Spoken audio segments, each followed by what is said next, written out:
పరిశుద్ధ గ్రంథములో నుంచి మార్కు సువార్త 11వ అధ్యాయం 17వ వచనం.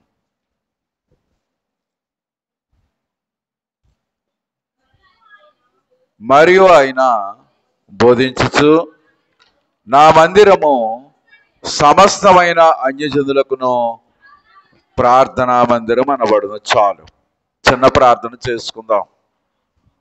మమ్మలను మిక్కిలిగా ప్రేమించిన మా ప్రియ పరలోకపు తండ్రి, నీ పరిశుద్ధమైన ఘనమైన ఉన్నతమైన నామమునకు వందనములు. నిన్నటి దినము రాత్రి కాలము తండ్రి అయిన దేవునిగా ఉండి కార్యక్రమం నడిపించారు తండ్రి, మీకు స్తోత్రములు. ప్రవేక ఉదయకాలము కుమారుడైన క్రీస్తు ప్రభుగా ఉండి ప్రభా మీరు మాతో మాట్లాడారు తండ్రి, మీకు వందనాలు.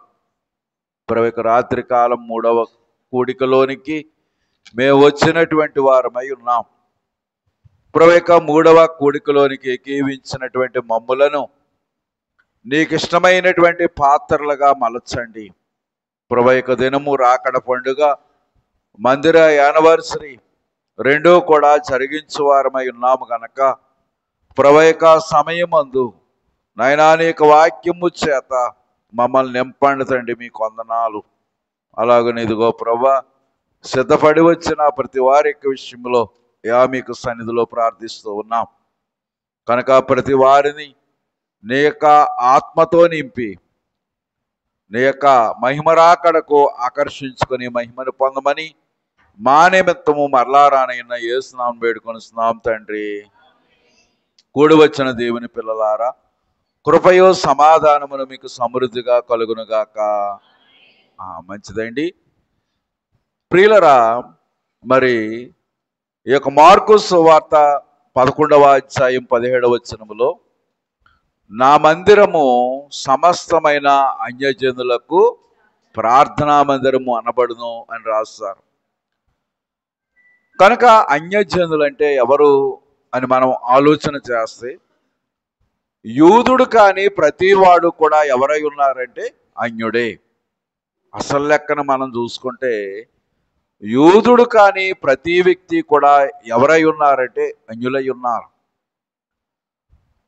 దేవుడు యూదుల కోసమే వచ్చారు కానీ ఆ యొక్క యూదులు ప్రభును తృణీకరించారు కనుక యూదులు ప్రభును తృణీకరించారు కనుక వారి యొక్క తృణీకారాన్ని బట్టి యూదులకు ఇవ్వవలసినటువంటి రక్షణ అన్యజనులమైనటువంటి మన చేతిలో ప్రభు పెట్టారు. అయితే ప్రియులరా, మరి నా యొక్క మందిరము సమస్త జనులకు కూడా ప్రార్థనా మందిరం అని పరిశుద్ధ గ్రంథం చెప్తూ ఉంది. మనుషులకు ముఖ్యంగా 3 అవసరమై ఉంది. ఆ 3 ఏంటి అంటే, 1 గుడి, 2 మడి, 3వది బడి. ప్రియులరా, గుడి అనగా ఆధ్యాత్మికతకు, అలాగున్నే బడి అనగా శరీర సంబంధమైన జ్ఞానమును నేర్చుకోవడానికి, మడి అనగా శరీరానికి అవసరమైనటువంటి ఆహారమును సమకూర్చుకోవటానికి. కనుక మానవుని యొక్క జీవితంలో ఈ 3 కూడా ముఖ్యమై ఉన్నాయి. అయితే మరి ఈ యొక్క గుడి, బడి, మడి ఈ 3 కూడా మానవ జీవితానికి ముఖ్యమైనటువంటి ఏర్పాట్లు మనకి చూపిస్తూ ఉన్నాయి. మడి అనేది లేకపోతే ఈ యొక్క శరీరము జీవించడానికి, ఈ యొక్క శరీరము శక్తి పొందడానికి అవకాశం అనేది ఉండదు. కనుక ఈ 3 కూడా ఒక ఏర్పాటుని మనకు చూపిస్తున్నాయి. అయితే ఈ యొక్క దేవాలయం అనేది ఎందుకు? దేవాలయం లేకపోతే అనగా దేవాలయం లేకుండా దేవుణ్ణి ఆరాధించలేమా అని మనము ఆలోచన చేస్తే, ప్రియులరా, దైవ ఆరాధన కొరకు ఒక ప్రత్యేకమైనటువంటి స్థానాన్ని మనం కలిగి ఉండవలసిన వారమై ఉన్నాం. కనుక దైవజనులు దేవదాసయ్య గారు 7 మందిరాల గురించి చెప్పారు. కనుక ప్రియులరా, మొదటి మందిరము ప్రత్యక్ష మందిరము. ప్రియులరా, మరి ఆ యొక్క ప్రత్యక్ష మందిరము ఏదెను తోటలో మనకు కనబడుతూ ఉంది. వారట ప్రత్యక్షంగా ఏం చేసేవారంటే దేవుణ్ణి ఆరాధించేవారు. కనుక ప్రతి దినము కూడా చల్లపూట వారు దేవుణ్ణి ఆరాధించడం అనేది మనం గమనిస్తూ ఉంటాం. ప్రియులరా, రెండవ మందిరము నిరాకార మందిరము. మరి యాకోబు ఒక రాయి తీసుకొని ఆ రాయి మీద నూనె పోసి ఒక దీపం వెలిగించి అంటాడు, బేతేలు అని పేరు పెట్టాడు. బేతేలు అనగా అర్థం ఏంటి? దేవుని మందిరము. ప్రియులరా, ఒక రాయి మందిరం అవుద్దా? అప్పటి వరకు ఆ రాయిని ఆయన తలగడగా చేసుకున్నాడు. అప్పటి వరకు ఆ రాయి ఎక్కడ ఉందంటే తల కింద ఉంది. ఇప్పుడు తల కింద ఉన్నటువంటి ఆ యొక్క రాయిని తీసుకుని ఆ రాయి మీద నూనె పోసి ఆ యొక్క దీపం వెలిగించి ఆయన ఏమంటున్నారంటే ఇది దేవుని మందిరము అంటున్నారు. కనుక ప్రియులరా, మూడవది చూస్తే సంచార మందిరము. కనుక సంచార మందిరం అంటే అది స్థిరమైంది కాదు. ఇశ్రాయేలీల యొక్క కాలంలో ఆ యొక్క మరి స్థిరముగా ఒక చోట ఉండేవారు కాదు.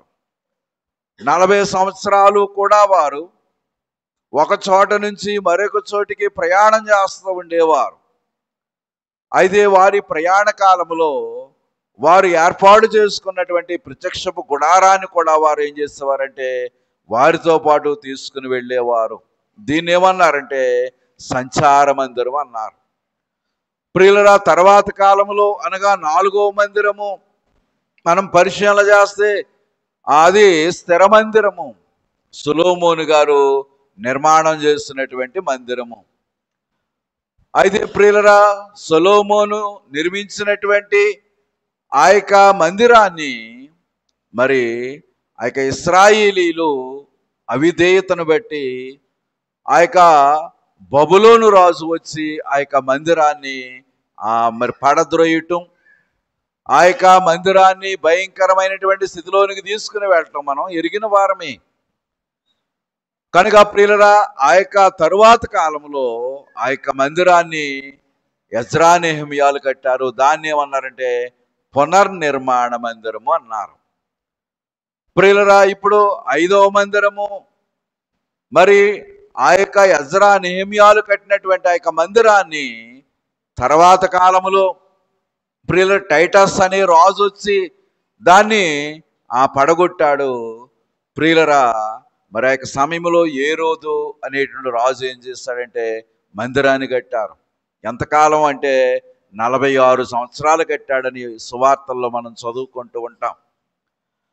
కనుక ప్రియులరా, 6వ మందిరము నరుడే దేవాలయము. కనుక ఆ యొక్క 1 కొరింథీయులకు రాసిన పత్రిక 3వ అధ్యాయం 16వ వచనంలో ఉంటది, మీరు దేవుని ఆలయమై ఉన్నారనియు దేవుని ఆత్మ మీలో నివసించున్నదని మీరు ఎరగరా? ప్రియులరా, 7వ దేవాలయము చూస్తే దేవాలయము కాని దేవాలయము అన్నారు. ఏంటి దేవాలయము కాని దేవాలయం అంటే? ప్రకటన గ్రంథము 21వ అధ్యాయం 22వ వచనంలో ఆ యొక్క యోహాను అంటాడు, పరలోక రాజ్యంలో నాకు ఏ దేవాలయమునో కనబడలేదు. ప్రియులరా, భూలోకములో అనేక దేవాలయాలు ఉన్నాయి. ప్రియుల, నిజానికి వీధికో దేవాలయము లోకములో మనం గమనిస్తూ ఉంటాం. కానీ పరలోకములోనట యోహాను గారికట ఏ దేవాలయమునో కనబడలేదు.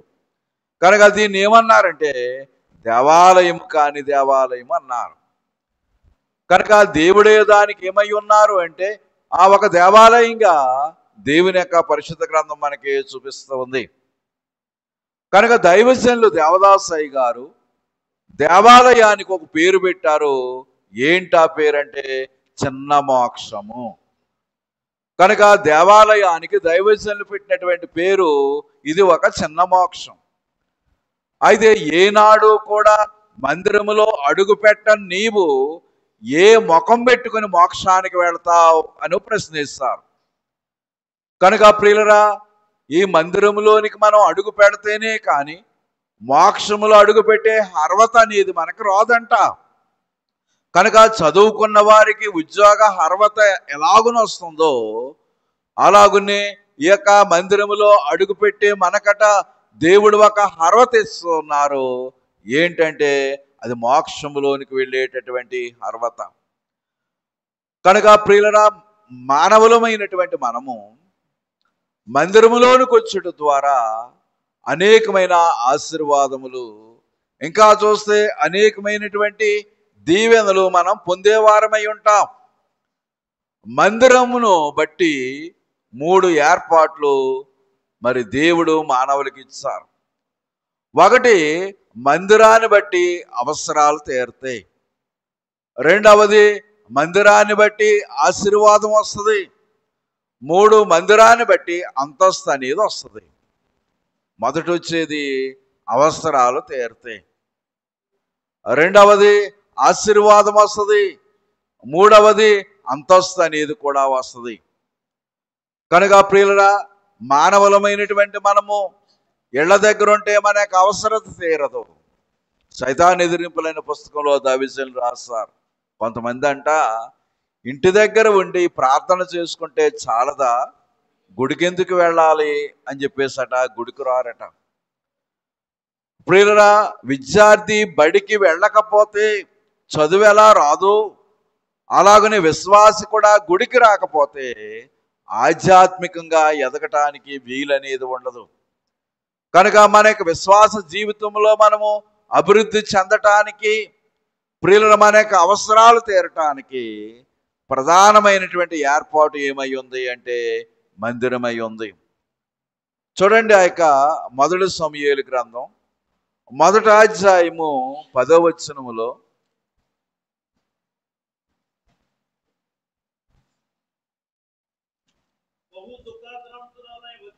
బహు దుఃఖాక్రాంతురాలై వచ్చి యెహోవా సన్నిధిని ప్రార్థన చేయొచ్చు. కనుక ప్రియులరా, ఆమె ఒక అవసరత కలిగి ఉంది. హన్నా అనేటటువంటి స్త్రీ అవసరత ఏంటి అంటే ఆమె ఒక గొడ్రాలు. ప్రియులరా, గర్భఫలము లేదు కనుక ఆమె గొడ్రాలుగా ఉంది. కనుక గర్భఫలము లేక గొడ్రాలుగా ఉన్నటువంటి ఆమె దేవుని యొక్క మందిరములోనికి వచ్చి ఏం చేస్తూ ఉందంటే ప్రార్థన చేస్తూ ఉంది. ప్రియులు, ఎలాంటి ప్రార్థన? కన్నీటి ప్రార్థన. కనుక ప్రియ బహు దుఃఖాక్రాంతురాలై ఆమె ఏడుస్తూ ఉంది. ప్రియుల, మా చిన్నతనంలో రెవరెండ్ సమూయేలయ్య గారు ఒక ఆయన ఉండేవారు. ఆయన మాట చెప్పేవారు. వివాహ సమయంలోనంట ఎంతో కొంత వధువు ఏం చెయ్యాలంటే కట్నం పట్టుకుని వెళ్ళాలట. అలాగునే వధువు సంఘ వరుసలో ఉన్నటువంటి మనము కూడా వరుడై ఉన్నటువంటి ప్రభు కట ఏమి ఇవ్వాలి అంటే కట్నం ఇవ్వాలి. ఏంటా కట్నము? సమూయేలయ్య గారు అనేవారు కన్నీటి కట్నము అనేవారు. అమ్మ, ఏ కట్నం అట? కన్నీటి కట్నం. కనుక మనము మందిరములోనికి వచ్చి కన్నీరు కారిస్తే ఆ కన్నీరట దేవాది దేవుని యొక్క విషయంలో కట్నమై ఉంది. కనుక ప్రియులరా, విశ్వాసలమై ఉన్నటువంటి మనము దేవుని యొక్క ఏర్పాటును బట్టి నడవటానికి కన్నీరే ఒక సాధనంగా దేవుని యొక్క పరిశుద్ధ గ్రంథం మనకి చూపిస్తూ ఉంది. కనుక ప్రియులరా, విశ్వాసలమై ఉన్నటువంటి మనము ఈ యొక్క హన్నా వలె మందిరములోనికి వచ్చి మనము కూడా దేవునికి ప్రార్థన చేయవలసిన వారమై ఉన్నాం. కనుక ప్రియులరా, మరి నిజానికి ఆమె చేసే ప్రార్థన పైకి వినబడటం లేదు. ఆమె చేసే ప్రార్థన ప్రక్కవారికి కూడా వినబడటం లేదు. ఆమె దుఃఖాన్ని బట్టి ఆమె ప్రార్థన చేస్తూ ఉంది. ప్రియులరా, ఆ ప్రార్థన యాజకుడైనటువంటి ఏలీ గారికి వినబడటం లేదు. వినబడని ఏలీ అనుకున్నాడు, ఆమె మొత్తురాలై ఉంది అనుకున్నాడు. కనుక ప్రియులు, మొత్తురాలే ఉన్నది అనుకొని ఆ యొక్క ఏలీ గారు అంటున్నారు, నీవు ఎందాక మొత్తురాలవై ఉంటావు కనుక నీ యొద్ద నుండి ద్రాక్షారసాన్ని తీసేయని చెప్పేసి అంటూ ఉన్నాడు. అదే మల్లాటోళ్ళ విషయంలో పాదిరి గారు ఏమైనా అన్నారనుకోండి, అమ్మ ఒక నిమిషం కూడా మందిరంలో ఉంటావా?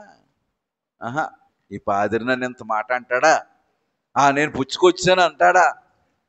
కనుక ప్రియులరా, మరి నిజానికి ఆ తల్లే గాని అలాగ అనుకొని ఆ మందిరాన్ని విడిచి వెళ్ళిపోతే ఆమెకు గర్భఫలం వచ్చేదా?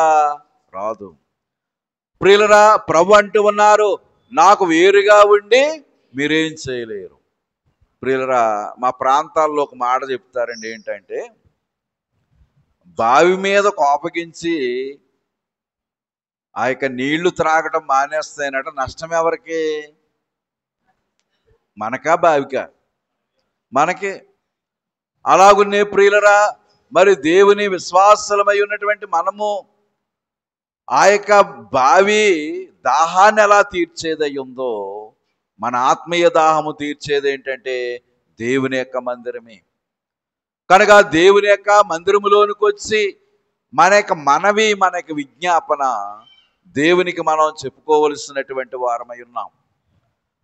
కనుక ప్రియులరా, మరి చూడండి, యొక్క మొదటి సమూయేలు గ్రంథము ఆ యొక్క మొదటి అధ్యాయము 17వ వచనములో, అంతట ఏలీ, నీవు క్షేమముగా వెళ్ళుము, ఇశ్రాయేలు దేవునితో నీవు చేసుకున్న మనవిని ఆయన దయచేయునుగాక అని ఆమెతో చెప్పగా. కనుక ప్రియులరా, ఇక్కడ ఏలీ గారు అంటున్నారు, ఏలియా గారు కాదు సుమా. ఎవరు? ఏలీ. ప్రియులరా, ఏలీ గారు చెప్పే మాట ఏంటంటే, నీవు క్షేమముగా వెళ్ళుము, ఇశ్రాయేలు దేవునితో నీవు చేసుకున్న మనవిని ఆయన దయచేయును గాక. ఏలీ గారే గాని మాట అనకపోతేనంట, అన్నా గారికి ఏమి లేదంటే గర్భఫలము లేదు. లోకంలో ఒక మాట అంటారండి, దేవుడు వరం ఇచ్చిన పోసారి వరం ఇవ్వడట. కనుక ప్రియులరా, నిజానికి మరి యొక్క పాదిరి గారే ఒక పోసారి. మన భాషలో చెప్పాలంటే ప్రియులరా, దేవుడు యొక్క దయ ఉండాలి, రెండవది పాదిరి గారి యొక్క దయ కూడా ఉండాలి. మాకు సంస్కారం ఇవ్వడానికి జి సమీలయ్య గారు, ఏలూరయ్య గారు వచ్చేవారండి. ప్రియులరా, ఆయన ఒకసారి మాట్లాడుతూ ఒక మాట అన్నారు, యేసుక్రీస్తు ప్రభు అసలు పాదిరి, మందిరములో ఉండే పాదిరి కొసర పాదిరి. అయితే అసలు పాదిరి గొప్ప, కొసర పాదిరి గొప్ప అని ఆయన ఒక ప్రశ్న వేసి, మనము మనకున్న అవసరత, మనకున్న అక్కర, మనకున్నవన్నీ కూడా అనట ఎవరితో చెప్పుకోవాలంటే కొసర పాదిరితోనే చెప్పుకోవాలట. ఇప్పుడు ఈ కొసర పాదిరి ఏం చేస్తాడు? అసలు పాదిరితో చెప్తాడట. అలాగున్నే ప్రియులరా, లోకములో ఉన్నటువంటి మన యొక్క అక్కర్లు తీరాలి అన్నా, మన యొక్క అవసరాలు తీరాలన్నా ప్రియులరా, ఇక్కడ ఏలీ గారే గాని నీవు క్షేమముగా వెళ్ళుము, నీవు చేసుకున్న మనవి దేవుడు దయచేస్తాడు అని అనకపోతే హన్నాకు అసలు గర్భఫలమే కలిగేది కాదు. కనుక ప్రియులరా, మందిరానికి వచ్చినటువంటి అన్న తన యొక్క అవసరత తీర్చుకుంది. ప్రియులరా, తన యొక్క అక్కర తీర్చుకుంది. తనకున్నటువంటి ఆ యొక్క సమస్యకు పరిష్కారం అనేది ఎక్కడ దొరికిందంటే ఆ యొక్క మందిరములోనే దొరికింది. కనుక ప్రియులరా, మందిరము అనేది మానవుల కొరకు దేవుడిచ్చినటువంటి ఒక ఏర్పాటు. ఆ యొక్క నిర్గమాకాండం 25వ అధ్యాయం 8వ వచనంలో ప్రభు అంటారు, నేను వారిలో నివసించినట్లు వారు నాకు ఒక పరిశుద్ధ స్థలమును నిర్మించవలెను. కనుక నేను వారిలో నివసించినట్లు, ప్రియులరా, ఆది కాండములో దేవుడు మనుషులతో నివాసం ఉండేవారు.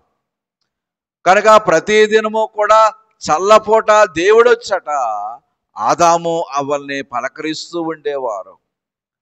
అయితే ప్రియులరా, ఎప్పుడైతే పాపము ప్రవేశించిందో వారు తిన్నటువంటి పండు ఏ పండు అంటే మంచి చెడ్డల తెలివినిచ్చు పండు. కనుక మంచి చెడ్డ అంటే అందులో మంచి ఉందంట, చెడ్డ ఉందంట. అలాగున్నే ప్రియులరా, మంచి చెడ్డల ఫలాన్ని తిన్నటువంటి ఆదామవ్వలకి ఆదికాండము 4 అధ్యాయాలు ఇద్దరు కొడుకులు ఉంటారు. ఒక కొడుకేమో మంచి కొడుకు, మరే కొడుకేమో చెడ్డ కొడుకు. అంటే ఫలాన్ని బట్టి ఆ యొక్క గర్భఫలం అనేది వారు పొందిన విధానం అనేది మనకు కనబడుతూ ఉంది. ప్రియులారా, ఆ యొక్క కయీను చెడ్డవాడుగా కనబడుతూ ఉన్నాడు, హేబేలు మంచివాడుగా మనం చూస్తున్నాం. కనుక ప్రియులారా, ఇక హేబేలు యొక్క అనుభవం వేరు, కయీను యొక్క అనుభవం వేరు.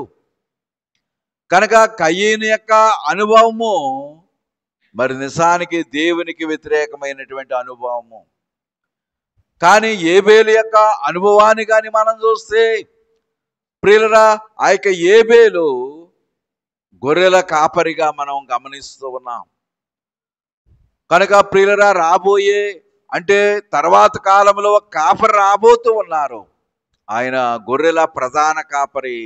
ఆ ప్రధాన కాపరికి ముంగుర్తుగా ఇక హేబేలు ఒక గొర్రెల కాపరిగా మనం గమనించువారమై ఉన్నాం.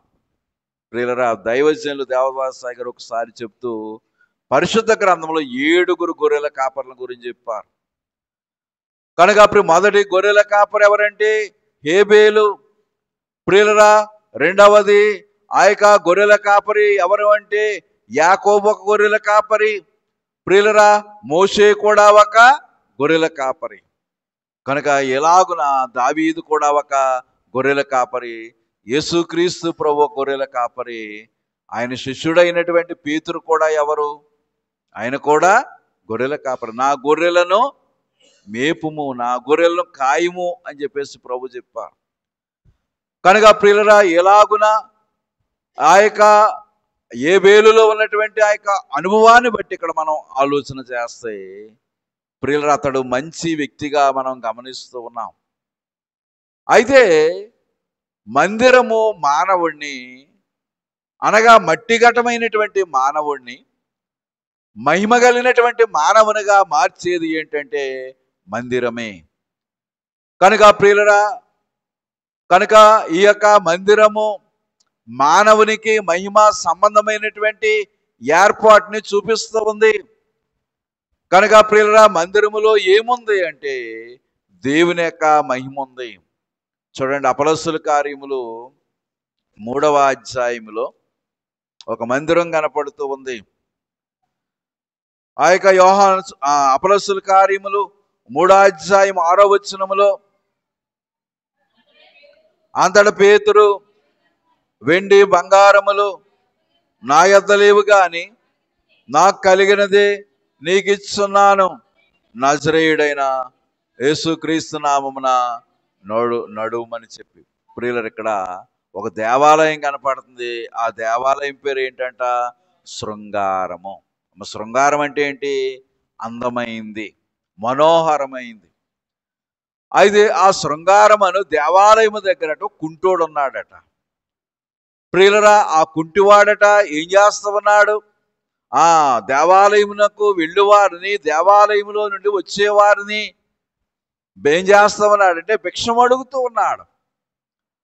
అయితే ప్రియులారా, మరి దేవాలయములో జరుగుతున్న కార్యక్రమాన్ని గమనించడం లేదు. దేవాలయములోనికి వెళ్ళే వారిచ్చే, అనగా దేవాలయములోనికి వెళ్ళిన వారు మేలు పొంది ఇచ్చే సాక్ష్యాలు కూడా అతడు వినడం లేదు.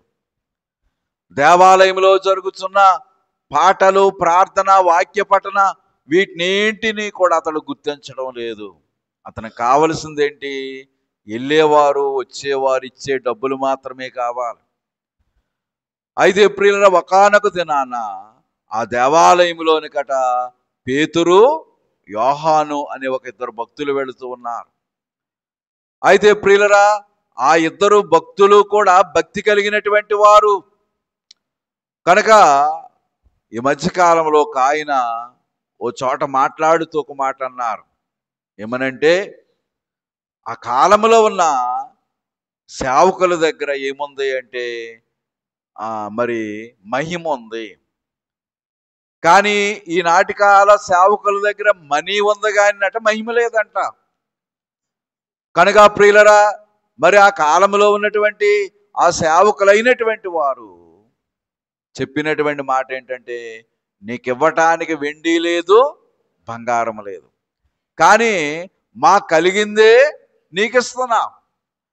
ప్రియులరా, వీరు కలిగి ఉన్నది కనబడనిది కనుక, వీరు కలిగి ఉన్నది కనబడంది కనుక ప్రియులరా, వెండి అందరికీ కనబడుతుంది, బంగారం అనేది అందరికీ కనబడుతుంది, కానీ భక్తి అనేది ఎవరికి కనబడుద్ది? ఎవరికి కనబడదు, దేవునికి మాత్రమే కనబడుతుంది.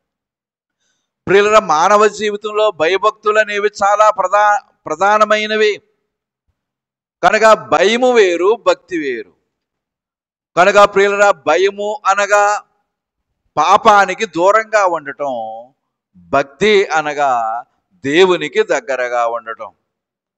ప్రియులరా, భయం అంటే ఏంటి? పాపానికి దూరంగా ఉండటం. భక్తి అనగా ఏంటంటే దేవునికి దగ్గరగా ఉండటం. ప్రియులరా, విశ్వాస జీవితంలో ఈ భయము భక్తి అనేది రెండు రైలు పట్టాల లాంటిది అన్నారు. కనుక రైలు బండి బద్ది మీద ఉన్నంతసేపు బాగానే ఉంటుంది, కానీ ఈ బండి ఎప్పుడైతే బద్ది తప్పిందో ప్రియులరా, బద్ది తప్పినప్పుడట బండి ఏమవుద్ది? బోల్తా కొడద్ది. అలాగునే విశ్వాస జీవితంలో కూడా ప్రియులరా, మనము భయము కలిగినటువంటి వారమై ఉండాలి. కనుక ప్రియులరా, విశ్వాసులమై ఉన్నటువంటి మనము భయపడవలసిన వాటికి భయపడాలి, భయపడకూడని వాటికి భయపడకూడదు. ప్రియులరా, దేవునికి భయపడేవారట దేనికి భయపడరంట. ప్రియులరా, దేవునికి భయపడేవారు దేనికి భయపడరంట. దేవునికి భయపడని వారు అన్నింటికీ భయపడతారట. దానియేలు గ్రంథంలో షడ్రకు, మేషకు, అబేద్నెగోలకి అగ్నిగుండం కనపడుతూ ఉంది. ప్రియులరా, అగ్నిగుండము ఎదురుగా ఉంది. ఇంకా చూస్తే వీళ్ళు చెప్పినటువంటి సమాధానమును బట్టి రాజుగారికి కోపం మండింది. ఆ కోపాన్ని బట్టట అగ్నిగుండం కూడా ఏమైంది?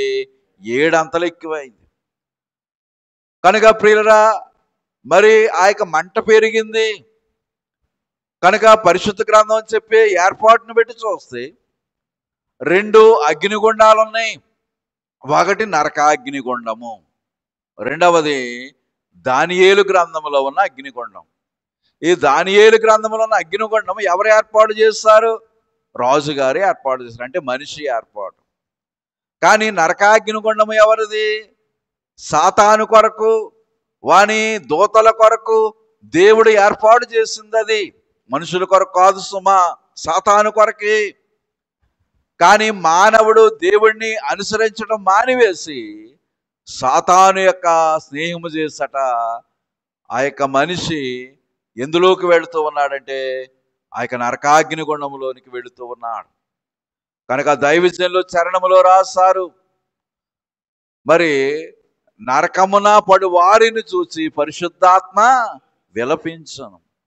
కనుక ప్రియులరా, నరకానికి వెళ్ళే వారిని చూసట పరిశుద్ధాత్మ తండ్రి విలపిస్తాడట. కనుక నరులకు ఆదరణ అయిన తండ్రిని నరులెట్లు ఆదరింపగలరు అని రాస్తారు. కనుక ప్రియులరా, ఇక నరకాగ్ని నరుల కొరకు కాదు, అది సాతాను కొరకు, వాని అనుసరుల కొరకు. అయితే ప్రియులరా, ఎదురుగుండా అగ్నిగుండం కనపడుతూ ఉంది కనుక ఆ యొక్క అగ్నిగుండము ఎదురుగుండా పెట్టుకొని ముగ్గురు బాలురు అంటున్నారు, రాజా నీవు చెప్పిన పని మేము చెయ్యం. కనుక నీవు చెయ్యమన్నటువంటి పని మేము చెయ్యం, చావటానికైనా సిద్ధపడతాం, కానీ నీవు చెయ్యమన్నటువంటి పనిని మేము చెయ్యం. ప్రియులరా, ప్రాణం పోయినా కానీ వారు ఏం చేస్తారంటే ప్రతిమకు మొక్కడానికి వారు ఇష్టపడలేదు.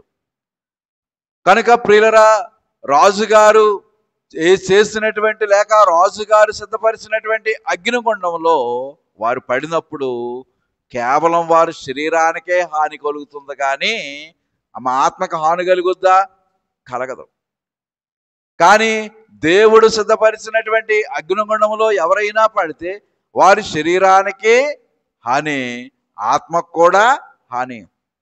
అందుకనే యేసుక్రీస్తు ప్రభు అంటారు, శరీరాన్ని చంపేవానికి భయపడద్దు, కానీ ఆత్మను శరీరమును కూడా చంపేవారికి భయపడండి. కనుక ప్రియులరా, మరి ఆ యొక్క నరకాగ్నిగుండం అనేది చాలా ప్రమాదకరమైన పరిస్థితిని మనకు చూపిస్తూ ఉంది. అయితే విశ్వాసులమై ఉన్నటువంటి మనము కనుక ప్రియుల దేవుని యొక్క ఏర్పాటును అనుసరించి నడవలసినటువంటి విధానము మనకి మందిరము అనేది నేర్పిస్తూ ఉంది. కనుక ప్రియులరా, ఈ యొక్క మందిరములో ఉన్నటువంటి ఈ యొక్క ఏర్పాటు చూస్తే మందిరములో స్వస్థత అనేది ఉంది. కనుక ఈ శృంగారమను దేవాలయము దగ్గర ఉన్న కుంటోడట స్వస్థత పడి ఆ దేవుణ్ణి స్తుతిస్తూ గంతులేసినట్టు మనం గమనిస్తూ ఉంటాం. తండ్రి గారు చెప్తూ అన్నారు, దేవాలయమేమో శృంగారమైంది, కానీ ఆ దేవాలయము దగ్గర ఉన్నటువంటి కుంటోడు ఎలాంటోడంట, అందగాడ. చూడండి, మీ ప్రాంతంలో ఉంటాయో లేదో తెలియదు కానీ మా ప్రాంతంలో కొత్తగా ఇల్లు కట్టుకుంటున్నారు అనుకోండి, గడ్డితో ఓ బొమ్మను చేస్తారు. దాన్ని ఏమంటారు? దిష్టి బొమ్మ. కనుక ప్రియుల దిష్టి బొమ్మ చాలా అందంగా ఉంటుంది కదా. కనుక ప్రియులరా, ఆ దిష్టి బొమ్మలు ఏముంటాయి? ఏమీ ఉండవు. నరుల యొక్క నమ్మకం ఏంటంటే అందరి కన్ను దృష్టి ఆ బొమ్మ మీద పడితే అట్నుంచి అదే ఆ దృష్టి అంతా వెళ్ళిపోద్ది అంటారు. కానీ అది ఎంత మట్టుకు నిజమో నాకైతే తెలియదు. కానీ ఇప్పుడట శృంగారం అనే దేవాలయము దగ్గర ఈ కుంటివాడు కూడా ఎలా ఉన్నాడు అంటే ఓ దిష్టి బొమ్మ వలె ఉన్నాడు. కానీ అతని యొక్క దృష్టి దేవాలయం మీద లేదు, దేవాలయంలో జరుగుతున్న కార్యక్రమం వైపు లేదు. అతడు దేవాలయాన్ని ఆధారం చేసుకోలేదు, కానీ ఆ సొమ్మును ఆధారం చేసుకుని అతడు సాగుతూ ఉన్నాడు. సొమ్ము వలన స్వస్థత లేదంట. ప్రియులరా, సొమ్ముని బట్టి ఆయనకు స్వస్థత వచ్చిందా? లేదు. కానీ ప్రియులరా, ఆ యొక్క పేతురు యోహానులు చేసినటువంటి ఆ యొక్క ఉన్నతమైనటువంటి ఏర్పాటును బట్టి ఆ కుంటివాడు మరి స్వస్థ చిత్తుడైనట్టు వాక్యంలో మనం చూస్తూ ఉన్నాం. కనుక ప్రియులరా, దేవాలయంలో స్వస్థ అనేది ఉంది. కనుక హన్నా గారు దేవాలయానికి వెళ్ళారు, తనకున్నటువంటి అక్కర తీర్చుకున్నారు. అలాగనే శృంగారమను దేవాలయం దగ్గర కుంటివాడు కూడా దేవాలయంలోనికి వెళ్ళి తన యొక్క అవసరత కూడా ఆయన ఏం చేశారంటే తీర్చుకున్నాడు. ప్రియులరా, చూడండి, లోకాసు వార్త 2వ అధ్యాయము 37వ వచనం. 84 సంవత్సరములు విధవరాలయుండి దేవాలయం విడవక ఉపవాస ప్రార్థనలతో రేయింబగళ్ళు సేవ చేయుచుండెను. ప్రియులు, ఇక్కడ ఓ తల్లి కనపడుతుంది. ఈవిడ పేరు ఏంటంటే అన్నా. సమూయేలు గ్రంథంలో ఉన్న ఆవిడ హన్నా, లోకాసు వార్తలో ఉన్న తల్లి అన్నా. ప్రియులరా, ఈ యొక్క అన్నా అంట ఆ దేవాలయమును విడవక ఉపవాస ప్రార్థనలతో రేయింబగళ్ళు ఏం చేస్తుంది? సేవ చేస్తూ ఉంది. కనుక ప్రియులరా, ఈ యొక్క దేవాలయములో ఈమె జరిగిస్తున్నటువంటి ఏర్పాటు పరిశుద్ధ గ్రంథం మనకి చూపిస్తుంది. దైవజనులు దేవదాసయ్య గారు వర్తమానం చెప్తూ ఆ యొక్క వర్తమానంలో అన్నారు, ఆది కాండంలో ఒక అమ్మ ఉంది. ఆ అమ్మ పేరు ఏంటంటే అవ్వమ్మ. అలాగనే ఈ యొక్క లోకాసు వార్త 2వ అధ్యాయంలో ఒక అమ్మ ఉంది. ఆ అమ్మ పేరు ఏంటంటే అన్నమ్మ అన్నారు. ఆవిడేమో అవ్వమ్మ, ఈవిడేమో అన్నమ్మ. అయితే ప్రియులరా, అవ్వమ్మంట ఆహారాన్ని ఆశించిందంట. అమ్మా, అవ్వమ్మ గారట ఏం ఆశించారు? ఆహారాన్ని ఆశించారు. కనుక ఆహారాన్ని ఆశించినటువంటి ఆ యొక్క అవ్వమ్మ గారు దేవుని తోటయగు ఏదేనులో నుండి పలికి వెళ్ళగొట్టబడ్డారు. కానీ అన్నమ్మ అయితే ఆహారాన్ని ఆశిస్తూ ఉందా? ప్రియులరా, ఉపవాస ప్రార్థనలతో ఆమె కాలము గడుపుతూ ఉంది. కనుక ప్రియులరా, ఉపవాస ప్రార్థనలతో మరి నిజానికి 1 రోజు ఉండొచ్చు, 2 రోజులు ఉండొచ్చు. కానీ ఈ తల్లట ఇంచుమించు 84 సంవత్సరాల నుంచి ఆ ఉపవాస ప్రార్థనలతో ఆమె తన యొక్క ఏర్పాటులో ముందుకు సాగుతుంది. చూడండి, ద్వితీయోపదేశ కాండము 8వ అధ్యాయము 3వ వచనములో, ఆహారం వల్లనే కాక యెహోవా సెలవిచ్చిన ప్రతి మాట వలన నరులు బ్రతుకుదురని నీకు తెలియచెప్పుటకు ఆయన నిన్ను అణచి నీకు ఆకలి కలగజేసి నీవే గాని నీ పితరులే గాని ఎన్నడెరుగని మన్నాతో నిన్ను పోషించను. ప్రియులరా, మనుషులట ఆహారం వల్లనే కాక యెహోవా సెలవిచ్చిన ప్రతి మాట వలన బ్రతుకుదురు. కనుక ప్రియులరా, ఆహారము శరీరాన్ని బ్రతికించేది, దేవుని యొక్క మాట ఆత్మను బ్రతికించేది. కనుక ప్రియులరా, ఆత్మ అవసరమా శరీరం అవసరమా అంటే, శరీరము లోపల ఏముంది? ఆత్మ ఉంది. కనుక ప్రియులరా, ఆత్మ వలన ఈ యొక్క శరీరం కూడా బ్రతుకుతుంది. మరి పరిశుద్ధ గ్రంథం అంటుంది, శరీరము కేవలము నిష్ప్రయోజనము, ఆత్మయే జీవింప చేయునది. కనుక ఈ శరీరం అంటే కేవలం నిష్ప్రయోజనము. ఎందుకంటే ఈ శరీరము మట్టిలో నుండి తీయబడింది. మట్టిలో నుండి తీయబడినటువంటి ఈ శరీరం అట ఏదో ఒక దినాన మరలా ఏమైపోవాలి? మట్టిలో కలిసిపోవాలి. దీన్ని ఏమంటారు? మరణము అంటారు. మరణంబోలో నాకు చిరాజీవిని మహిమా సేనలు ధరిని నుండగా నన్ను చేతను స్థిరముగా స్థాపించునెవ్వరు సిల్వబడ్డ యేసుక్రీస్తే. నాకేంత ప్రోత్సాహనందముల్గల్గుట కేకార్తగణమైన హేతువయ్యుండు. కనుక ప్రియులరా, మానవ జీవితం యొక్క మరణము అనేది ఒక ఏర్పాటును మనకు చూపిస్తుంది. లోకంలో ఉన్నటువంటి 3 ఉన్నాయంట. ఈ మూడింటిని మనం ఎవరు కోరుకోమంట. మనం కోరుకోము, మనకు కావలసినవి కూడా కాదు, అయినా కానీ అవి వస్తూనే ఉంటాయి అంట. ప్రియులరా, ఏంటి 3 అంటే, 1 వ్యాధి. అమ్మ, వ్యాధిని ఎవరైనా కోరుకుంటారా? కోరుకోరు. కానీ అది రాక మానద్దా? మానదు. ప్రియులరా, 2వది చూస్తే మరణము. ఈ మరణాన్ని కూడా ఎవరైనా కోరుకుంటారంటే ఎవరో కూడా కోరుకోరు. కానీ మరణము కూడా మానవ జీవితంలో మనం గమనిస్తూ ఉంటాం. ప్రియులరా, 3వది చూస్తే వృద్ధాప్యము. ఈ వృద్ధాప్యము కూడా కోరుకుంటారు ఎవరైనాను? ఎవరు కోరుకోరు. ప్రియులరా, మరి నిజానికి ఈ వృద్ధాప్యం వచ్చింది అంటే సిగ్నల్ ఎక్కడ ప్రారంభమవుద్ది? ఇక్కడ ప్రారంభమవుద్ది. అక్కడి నుంచి చూడాలి పాటలు, రొంగులేసో లేకపోతే ఏదో చేసో. చాలా మంది ఉన్నారేమో, దేవుడు మిమ్మల్ని దీవించడుగాక, వేసుకోండి, నేను ఈ రోజు వెళ్ళిపోతానులేండి.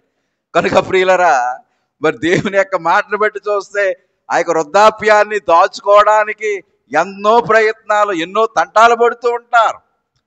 కనుక ప్రియులరా, తల నెరుపుతో ఏమవుతుందంటే ఈ యొక్క వృద్ధాప్యం అనేది ప్రారంభమవుతూ ఉంది.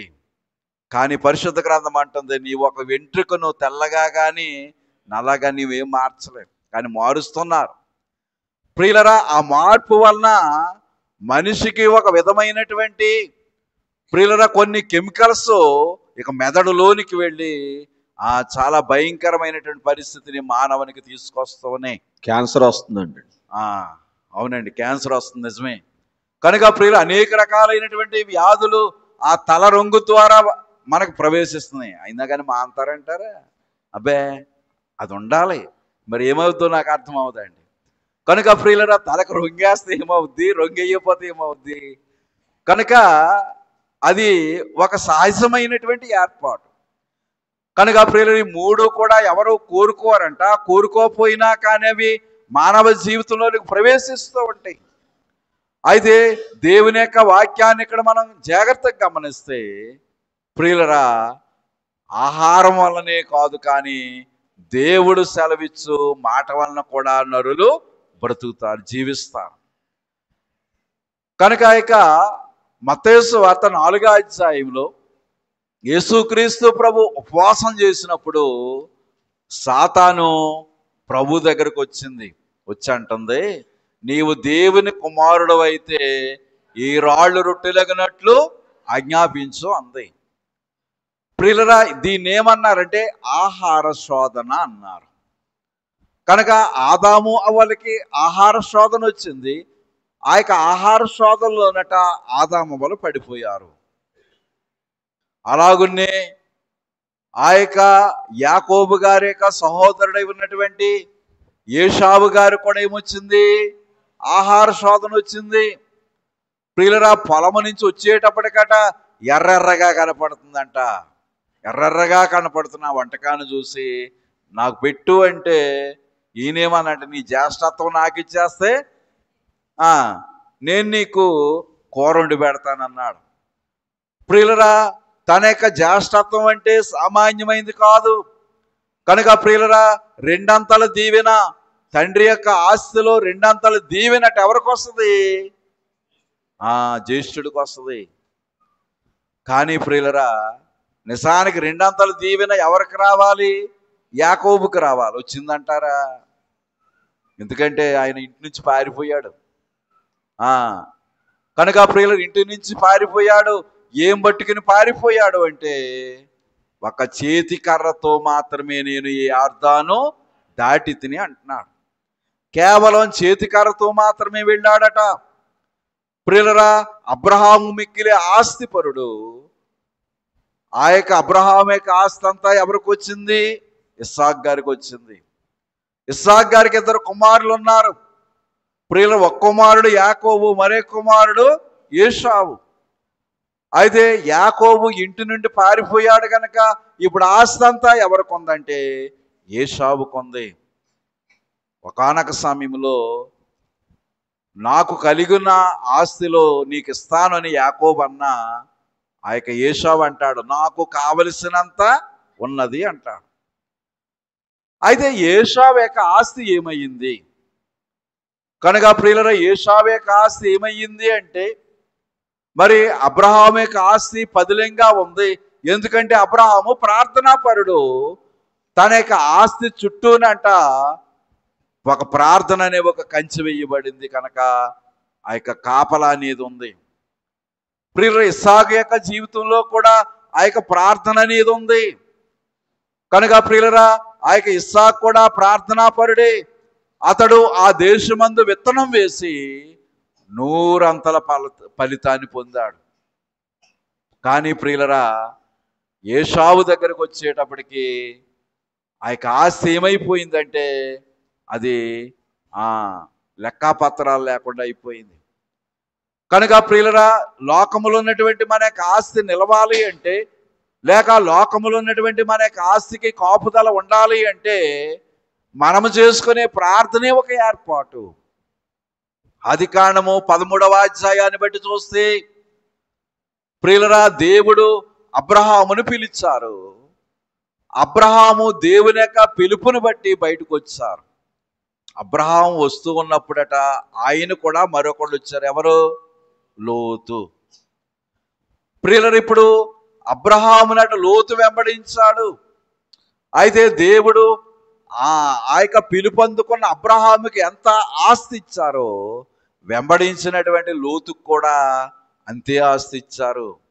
ఆ యొక్క ఆదికాండం 13వ అధ్యాయంలో ఉంటుంది, వారి ఆస్తి వారు కలిసి నివసించలేనంత గొప్పదైపోయింది. అయితే ప్రియులరా, వారి యొక్క ఆస్తి వారు కలిసి నివసించలేనంత గొప్పదైపోయింది. కానీ మరి అబ్రహాం యొక్క ఆస్తి పదిలంగా ఉంది, కానీ లోతు గారి యొక్క ఆస్తి నిలబడిందా? నిలబడలే. ప్రియులరా, మీరు ఇంటికి వెళ్ళిన తర్వాత చదవండి, ఇప్పుడు వద్దు. కానీ అబ్రహాం అట ఎక్కడికి వెళ్ళినా కానీ మొట్టమొదట ఆయన ఏం చేస్తాడంటే బలిపీఠం కట్టేవాడు. కానీ ప్రియులరా, లోతు కనీసం ఒక బలిపీఠమైనా కట్టాడా? ఒక్క బలిపీఠం కూడా కట్టలేదు. కనుక ప్రియులరా, బలిపీఠము అనేది ఒక శ్రేష్టమైన స్థితిని చూపిస్తూ ఉంది. బలిపీఠము అనేది ప్రార్థనా జీవితాన్ని మనకు చూపిస్తూ ఉంది. కనుక అబ్రహాము ప్రార్థనాపరుడైనటువంటి అబ్రహాము తాను చేసే ప్రార్థన బట్టి తన యొక్క ఆస్తిని నిలుపుకొనగలిగాడు. కానీ ఆ యొక్క ఏర్పాటు లోతులో లేదు. అబ్రహాము యొక్క ఆస్తి పదిలంగా ఉంది, కానీ లోతు యొక్క ఆస్తి ఏమైంది? అగ్నిగంధకాల చేత కాలిపోయింది. ప్రియులరా, నిజానికి అబ్రహాము ఎంత ఆస్తిపరుడో లోతు కూడా అంతే ఆస్తిపరుడు. కానీ అబ్రహాము యొక్క ఆస్తి అంతరించలేదు, కానీ లోతు యొక్క ఆస్తి ఏమైపోయిందంటే అంతరించిపోయింది. ఎందుకు? ప్రార్థన అనే కంచె లేదు కనుక ప్రియులరా, విశ్వాసులమై ఉన్నటువంటి మనము మన యొక్క జీవితంలో ప్రార్థన అనేది కలిగి ఉంటే మన ఆస్తి ఎక్కడికి పోదు. ప్రియులరా, యోబు గారు కూడా ఆస్తిపరుడే, కానీ ఒకానొక సమయంలో యోబు యొక్క ఆస్తి అంతా పోయింది. అయితే పోయినటువంటి ఆస్తి మరలా తిరిగి వచ్చిందా లేదా? వచ్చింది. ప్రియులరా, ఎంతైతే ఆయన పోగొట్టుకున్న దానికి ప్రతిఫలంగా దేవుడు ఏమి ఇచ్చారంటే రెట్టింపు ఆశీర్వాదం ఇచ్చారు. చూడండి, యోబు గ్రంథము. యెహోవా యోబును మొదట ఆశీర్వదించినంత కంటే మరి అధికముగా ఆశీర్వదించెను. అతనికి 14,000 గొర్రెలను, 6,000 ఒంటెలను, 1000 జతల ఎడ్లను, 1000 ఆడగాడిదలను కలిగెను. మొదట ఆశీర్వదించినంత కంటే రెట్టింపు ఆశీర్వాదం. ప్రియులరా, అంతేకాదు, ఆ యొక్క యోబు గారి యొక్క బాధ తీరిన తరువాతట ఒకటి అతని సహోదరులు, అతని అక్క చెల్లెండ్రు, అంతకుముందు అతనికి పరిచయులైన వారిని వచ్చి అతనితో కూడా అతని యొక్క ఎంట అన్నపానములు పుచ్చుకొని, ప్రియులరా, యెహోవా అతని మీదకి రప్పించిన సమస్త బాధను గూర్చి ఎంత లేసు దుఃఖం పొందితువని అతని కొరకు దుఃఖించు, అతని ఓదార్చిరి. ఇదియోగాక ఒక్కొక్కడు ఒక వరహాను, ఒక్కొక్కడు ఒక బంగారు ఉంగరమును అతనికి తెచ్చిచ్చాను. ఒక్కొక్కడు అంటే ఎంతమంది వెళ్ళారు? మనం సర్వసాధారణ ఫంక్షన్కి వెళ్తూ ఉంటాం. ఇప్పుడైతే చాలామంది కార్డుల మీద రాసేస్తున్నారు, ఏమని? కానుకలు స్వీకరించబడవని. ఒకవేళ కుటుంబంలో నలుగురు వెళ్ళినా కానీ ఎన్ని గిఫ్ట్లు పట్టుకెళ్తాం? ఒకటే గిఫ్ట్ అండి. తినేది నలుగురు, కానీ ఇచ్చేది మాత్రం ఒకటి. కానీ యోబు గారికి అలాగుందా? లేదు. ప్రియులు, నలుగురు వెళ్తే నలుగురు. రెండవది, సొమ్మిస్తే గిఫ్ట్ ఇవ్వం, గిఫ్ట్ ఇస్తే సొమ్ము ఇవ్వం, ఏదన్నా ఒకటే. కానీ ఇక్కడ యోబు గారికి అయితేనో ఒక్కొక్కడు ఒక వరహ అంటే సొమ్ము. రెండవది, ఒక్కొక్కడు ఒక్కొక్క బంగారు పొంగరం అంటే గిఫ్ట్. ప్రియులు, ఎంతమంది వచ్చారో తెలీదు, అన్ని బంగారు పొంగరాలు వచ్చినాయి. ఎంతమంది వస్తాయి? అన్ని వరహాలు తెచ్చారు. అంటే మనుషుల చేత ఇప్పించేది మనుషుల చేత ఇప్పించారు దేవుడు, దేవుడిచ్చేది దేవుడు ఇచ్చారు. కనుక ప్రియులరా, యోబు యొక్క ఆస్తి ఇప్పుడు ఏమైందంటే రెట్టింపు ఆస్తి అయింది. కనుక ప్రియులరా, దేవుడు యోబు గారి యొక్క జీవితంలో ఎన్నెన్నో అద్భుతాలు జరిగించినటువంటి వారు. కనుక యోబుకున్నటువంటి శ్రేష్టమైన స్థితి ఏంటంటే అతడు చెడుతనమును విసర్జించిన వాడు. కనుక మనందరిలో చెడుతనం ఉంది. మనల్ని శోధించడానికి పర్మిషన్ ఏమో తీసుకోక్కర్లేదు సాతాను. కానీ యోబు గారిని శోధించాలంటేనంట పరలోకం వెళ్ళి ఏం చేసింది? పర్మిషన్ తెచ్చుకుంది. కనుక ప్రియులరా, మరి ఒకానొక సమయంలో మోషే గారి యొక్క విషయంలో కూడా ప్రియులరా, ఆ శరీరం నాది అంది సాతాను. ఎందుకు అంటే మోషే అట శరీరరీతిగా ఉన్నప్పుడు ఒక ఐగుప్తీయుని చంపి ఇసుకలో పాతిపెట్టాడు. ఆ పాపాన్ని బట్టి సాతాను అడుగుతుందంట ఆ శరీరము నాకిమ్మని. కానీ మోషే యొక్క శరీరము ఎక్కడుందో, ఎక్కడ సమాధి చేయబడిందో ఆ కాలంలో ఉన్న ఇశ్రాయేలీయులకు తెలిసిందా? తెలియలేదు. కనుక ప్రియులరా, దేవుని యొక్క మర్మమైనటువంటి ఆలోచన అనేది మానవులమైనటువంటి మనము గ్రహించలేము. అయితే మందిరము అనేది మనిషికి చాలా ప్రధానమైంది.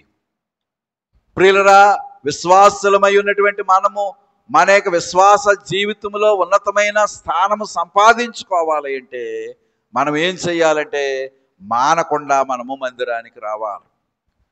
ప్రియులరా, మందిరం అనేది విశ్వాసికి మొదటి మెట్టు.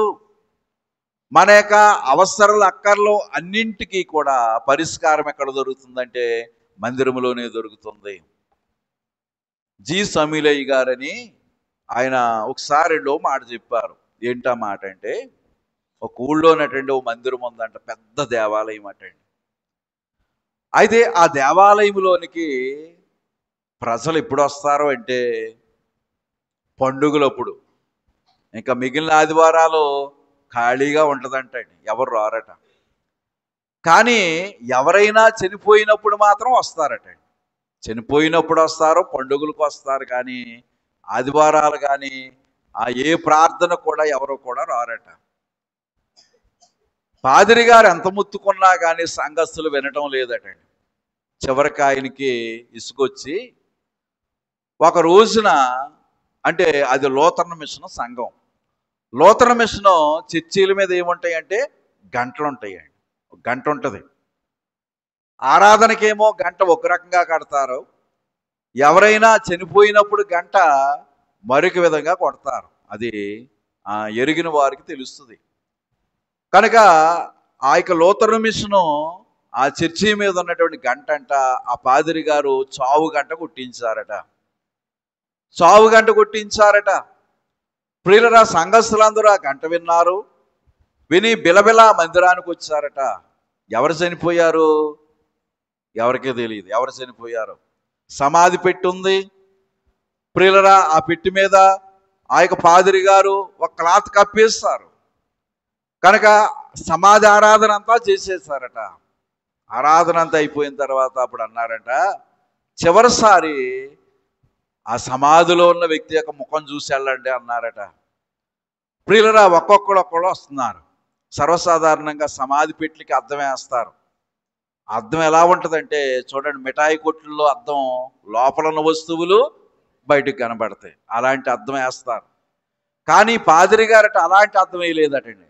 మనం తల దువ్వుకునేటప్పుడు పౌడర్ రాసుకునేటప్పుడు ఉపయోగిస్తాం కదా అద్దం, అలాంటిది వేశారట. ప్రియులరా, ఒక్కొక్కడు ఆ సమాధి దగ్గరికి వచ్చి చూస్తుంటే ఎవరి ముఖం కనపడుతుంది? ఎవరు చూస్తుంటే వాడి ముఖమే. కనుక ప్రియులరా, ఎవరు చూస్తుంటే వారి ముఖమే కనపడుతుందట. కనుక ప్రియులరా, ఎవరు చచ్చిపోయారు? ఎవరు చూస్తుంటే వాళ్ళు చచ్చిపోయారు. ప్రియులు, ఏంటయ్యా ఇలా చేశారంటే అప్పుడు ఆ పాదిరి గారు అన్నారట, మీరు ఆరాధనకు రావడం లేదు కనుక మీ స్థితి చచ్చిన శవముతో సమానము. దైవజనులో మాట అన్నారండి. ఇలాంటి మాటలు చెప్తే మా గురువు గారు అనురాగమయ్య గారు అనేవారు, రాళ్ళు ఇచ్చి కొడతారో చెప్పొద్దు అనేవారు. ఫోన్లేండి, ఈ నైట్కి నేను ఎలాగెళ్ళిపోతున్నాను కదా, అందుకని చెప్తాను. నేను చెప్పలేదు సుమా, నేను చెప్తే ఇవాళ ఇక్కడ ఉంటాను కదా.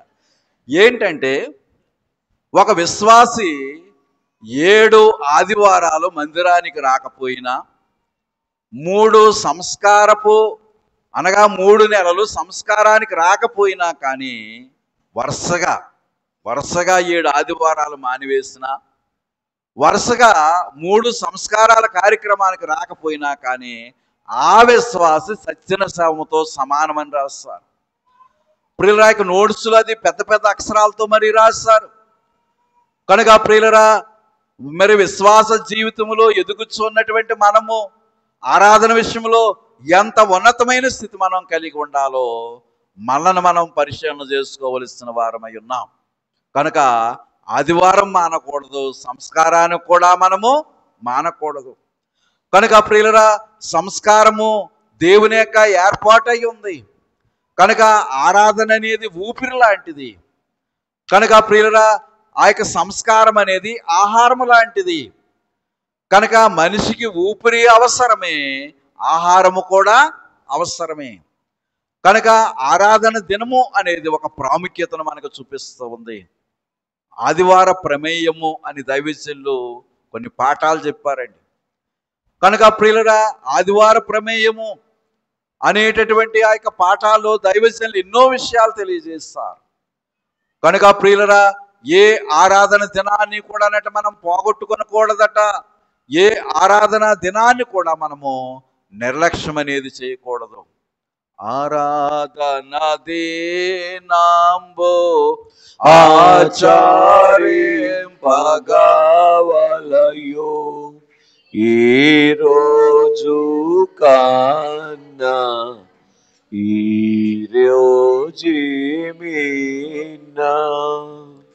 ఏ రోజు కన్నాను ఏ రోజే గొప్ప పాప వృత్తిని మాను కొనుమి మనసా చాపలు నరకంబు సహింపలేవు.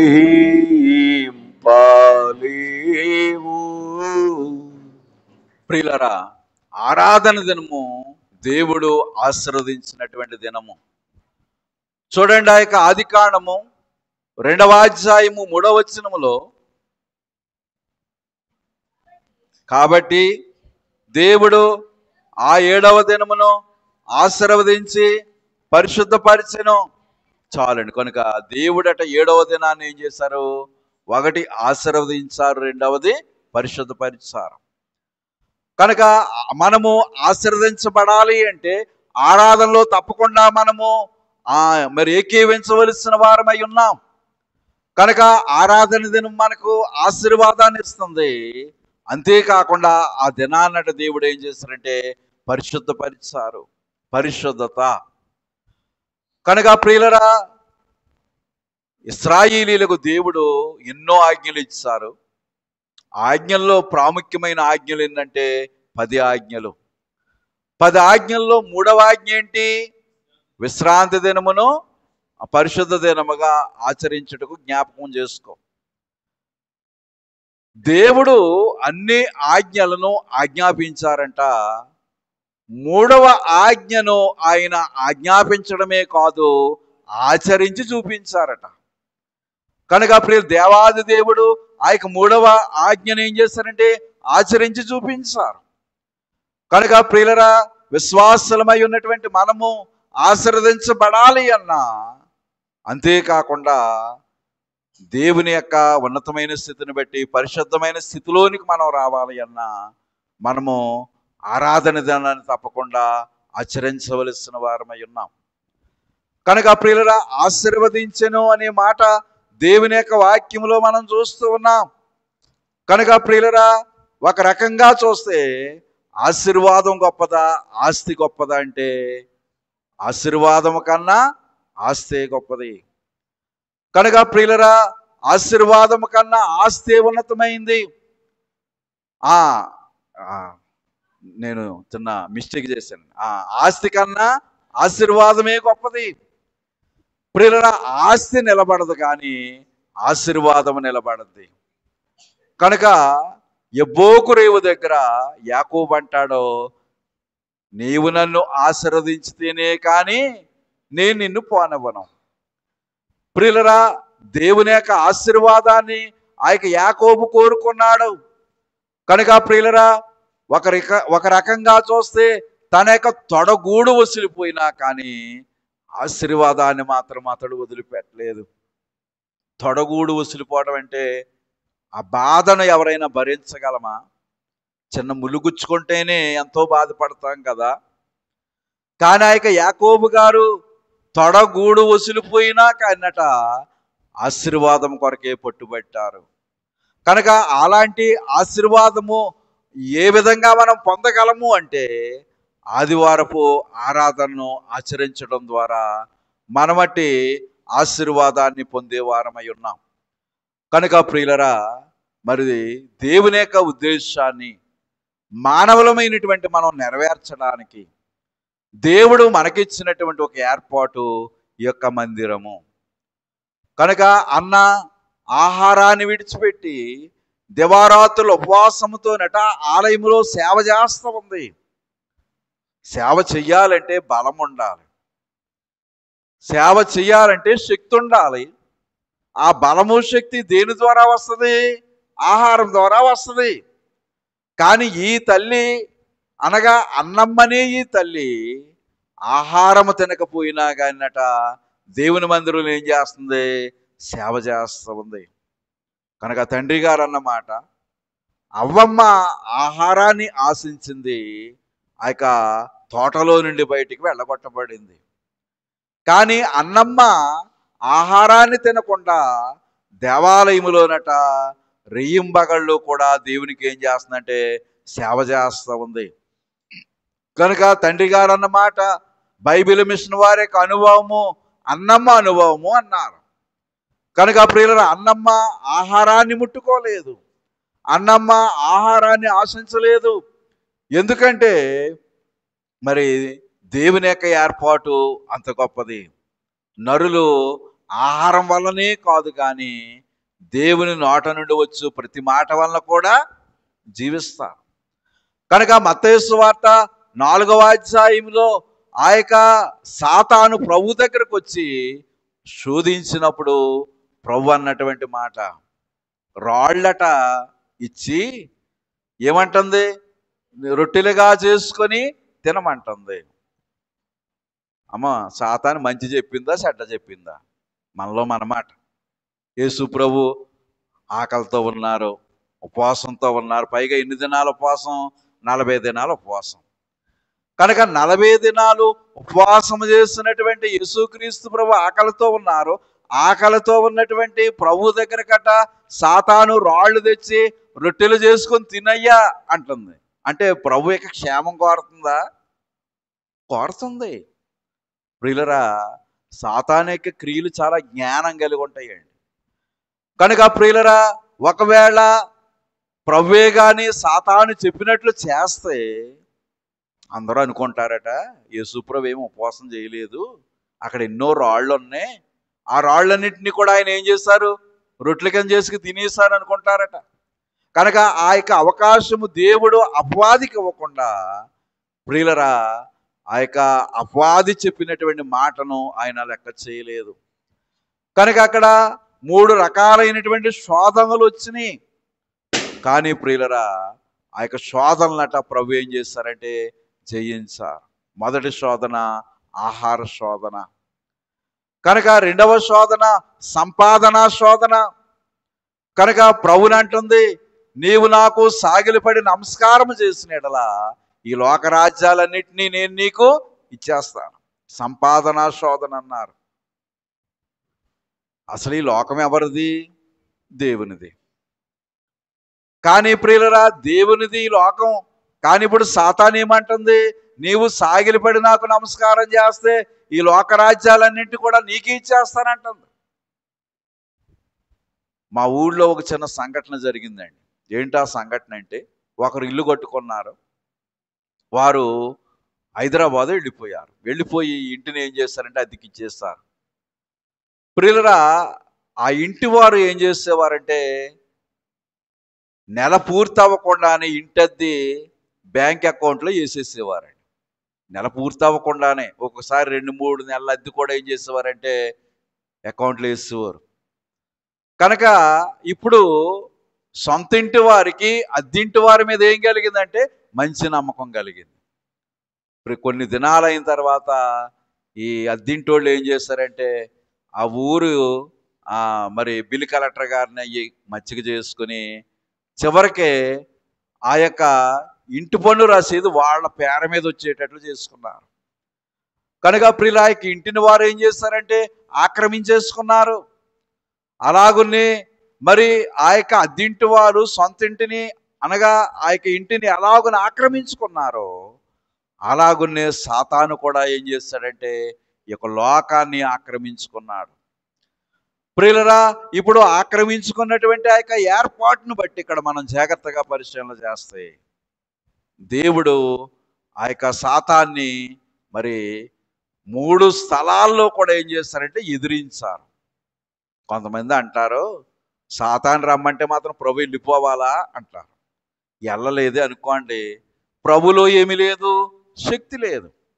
కనుక ఎక్కడికి రమ్మంటే అక్కడికి ఆ యొక్క ప్రభు వెళ్ళారు. వెళ్ళినటువంటి ప్రభు ఆ యొక్క సాతాన్ని ఏం చేశారంటే జయించారు. ప్రియులరా, మూడవ శోధన, ఆ మొదటి శోధన ఆహార శోధన, రెండవ శోధన ప్రియులరా ఆ సంపాదన శోధన, మూడవ శోధన గొప్పతనాల శోధన. ఏంటి ఆ గొప్పతనాల శోధన అంటే, దేవాలయ శిఖరాన్ని ఆయన నిలబెట్టి నీవు దేవుని కుమారుడు అయితే క్రిందకే దుముకు అంది. ఏయ్, నేను దేవుని కుమారుని కాదా అని చెప్పేసి ఆయన దూకేశాడా? దూకలేదు. ప్రియులరా, సాతాను చెప్పిన ఏ పని కూడా దేవుడు చేశాడా? చేయలేదు. ఒకవేళ దేవుడు కానీ చేస్తే సాతానుకు లొంగిపోయినట్లు లెక్క. కనుక ప్రియులరా, దేవుని యొక్క ఉద్దేశం అనేది ఇక్కడ మనం చూస్తున్నాం. అలాగున్ని లోకములో ఉన్న మనకు కూడా ఏం కలుగుతుందంటే శోధనలు కలుగుతాయి. ప్రియులరా, శోధనని సహించువాడు ధన్యుడు, వాడు ప్రభువిచ్చు జీవ కిరీటాన్ని పొందుతారు. కనుక ప్రియులరా, మానవ జీవితంలో శోధనలు అనేవి అనేక రకాలుగాను అనేక విధాలుగాను ఉంటాయి. అయితే మానవులమైనటువంటి మనము ఈ యొక్క శోధన విషయంలో ఒక ఏర్పాటు కలిగి ఉండాలి. ప్రియుల, ఆహార శోధన చాలా ప్రమాదకరమైంది. కనుక ఆహార శోధన అనేది చాలా ప్రమాదాన్ని చూపిస్తూ ఉంది. కనుక అన్నమ్మ ఆ శోధనని జయించింది, కానీ అవ్వమ్మ ఆ శోధనని జయించలేకపోయింది. ప్రియులరా, మరి మందిరములోనే ఉంది కానీ మందిరాన్ని విడిచిపెట్టలేదు. అలాగునే మన విశ్వాస జీవితంలో కూడా మనము మందిరాన్ని ఎప్పుడూ కూడా ఏం చేయకూడదంటే విడిచిపెట్టకూడదు. కనుక ప్రియులరా, ఈ మందిరము నిజానికి ఒక మందిరానికి వెళ్ళే మనము ప్రసంగి గ్రంథంలో చెప్పిన మాట ఏంటంటే, నీవు దేవుని మందిరమునికి వెళ్ళినప్పుడు నీ ప్రవర్తన జాగ్రత్తగా చూసుకో. ప్రియులరా, మన యొక్క ప్రవర్తన జాగ్రత్తగా చూసుకోవాలి. కనుక మందిరానికి వెళ్తున్నాం వస్తున్నామంటే కాదు, కానీ మందిరానికి వెళ్ళి మనం ఏమి నేర్చుకుంటున్నాం? ప్రియులరా, సర్వసాధారణంగా లోకములో ఉన్నటువంటి మనుషులు మందిరానికి వెళ్తున్నారు కానీ ఏమీ నేర్చుకోలేని పరిస్థితి ఉంది. కనుక ప్రియులరా, మందిరములో ఉన్నంతసేపు దేవుని తలంపు కలిగి ఉంటారు. మందిరాన్ని విడిచి బయటికి వెళ్ళిన తర్వాత లోక సంబంధమైన తలంపు కలిగి ఉంటారు. ఇప్పుడు సంఘము ఎలాగుంది అంటే, అటు దేవుడు కావాలి, ఇటు లోకము కావాలి. ప్రియులరా, దేవాలయంలో ఉన్నంతసేపు దేవుని తలంపు, దేవాలయం విడిచి బయటికి వెళ్ళిన తర్వాత లోక తలంపు అన్నట్టుంది. ఇప్పుడు లేవు, కానీ మా చిన్నతనంలో దాలిగుంటలని ఉండేవండి. పెద్దోళ్ళకి ఎవరికైనా తెలుసా దాలిగుంటలు? ఆ దాలిగుంటలో ఏం చేసేవారంటే దానా ఉడకేసేవారండి. ఒక కుక్కంట దాలిగుంటలో పడుకుని అది ఆలోచిస్తూ ఉందంట, ఏమని? నేను అందరిళ్ళకి వెళ్తున్నాను, ప్రతి ఇంటోళ్ళు కూడా నన్ను ఏమంటున్నారంటే చిచ్చి అంటున్నారు, ఎవరు కూడా నాకు చేర్చుకోవడం లేదు, ఎవరు కూడా నాకు ఇప్పుడు మెతుకులు వేయడం లేదు. కనుక ఇక నుంచి నేను ఏ ఇంటికి వెళ్ళకూడదు, ఎవరి చేత చిచ్చి అనిపించుకోకూడదని చెప్పేసట దాలిగొంట్లో పడుకుని ఒక నిర్ణయం చేసుకుందంట. కొంతసేపటికి అది పైకి లేచిందట. శరీరం నిండా ఏముంది? ఆ బూడిద ఉందంట. ఆ బూడిద చూసుకున్నట ఇలాగ తనకి శరీరం మీద బూడిదని దులిపేసుకుందంట. ఆ బూడితో పాటు దాని బుద్ధి దుడిపోయిందంట. మరలా మామూలే. ప్రియులు, అలాగునే వాక్యం వింటూ ఉన్నప్పుడు మనం ఏయో అనుకుంటాం, కానీ దేవాలయం యొక్క గడప దాటి బయటికి వెళ్ళామనుకోండి, ఉష్కాకి ఇంకేమీ ఉండదు. కనుక ప్రియులరా, దేవాలయంకు వెళ్ళేటటువంటి మనమట ఏం సరిగా చూసుకోవాలంటే ప్రవర్తన అనేది సరిగా చూసుకోవాలి. కనుక ప్రియులరా, దేవాలయము ఒక ప్రాముఖ్యమైనటువంటి స్థానమై ఉంది. మన ఆధ్యాత్మిక జీవితానికి అవసరమైనటువంటి పాఠాలన్నీ కూడా ఇక దేవాలయములో చెప్పబడుతూ ఉంటాయి. కనుక దేవాలయము దేవుని యొక్క ఇల్లై ఉంది. ప్రియులరా, లోకములో మానవ నివాసాలు ఏ విధంగా ఉంటాయో అలాగునే ఈ యొక్క దేవాలయము కూడా దేవుని యొక్క నివాసము. కనుక దేవాలయంలో ఎవరుంటారంటే దేవుడు ఉంటాడు. దేవుని దగ్గరకు వచ్చినటువంటి మనము భయభక్తులు కలిగి ఆయన యొక్క మందిరములో మనం ఉండాలి. ప్రియులారా, దేవాలయములో దేవుని యొక్క మహిమ ఉంది. చూడండి, ఆ యొక్క మొదటి రాజుల గ్రంథంలో మనం గమనిస్తే, ఆ యొక్క మొదటి రాజుల గ్రంథము 8వ అధ్యాయం 11వ వచనం. కాబట్టి యెహోవా తేజో మహిమ యెహోవా మందిరములో నిండుకొనగా ఆ మేఘమున్న హేతువు చేత యాజకులు సేవ చేయుటకు నిలవలేకపోయిరి. కనుక ప్రియులారా, దేవుని యొక్క మందిరములో ఏముందంటే దేవుని యొక్క మహిమ అనేది ఉంది. కనుక మహిమ ముందు ఏ మానవుడు కూడా నిలవలేడు. కనుక ప్రియులారా, మహిమ ముందు ఏ మానవుడు కూడా నిలవలేడు. ప్రియులారా, విశ్వాసులమైనటువంటి మనలను మేఘమెక్కించేది ఏంటి? మహిమ. మనం చరణంలో పాడుకుంటాం కదా, మహిమా తోడా కప్పివేయో మహిమా కొరకు సిద్ధపరచు మహిమా జీవులనుగా మార్చి మహిమా లోనికి చేర్చుకొనును. యేసు ప్రభువు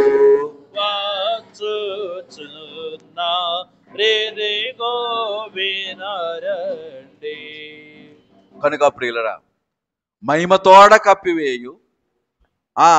కప్పివేయడమే కాదు, మహిమ జీవులనుగా మార్చి మహిమలోనికి దేవుడు చేర్చుకుంటారట. కనుక రెండవ రాకడ మేఘం మనం ఎక్కాలి అంటే మనకేముండాలి? మహిమ అనేది కావాలి. ప్రేరిక మహిమ ఎక్కడుంది? మందిరములో ఉంది. కనుక మందిరములోనికి వస్తేనే కానీ మనము ఆ యొక్క మహిమను సంపాదించుకోలేము. ప్రియుల, దేవుడు మహిమ కలిగినటువంటి దేవుడు. రెండవది, దేవుని సృష్టి అంతటిలో కూడా ఏముంది? మహిమ అనేది ఉంది.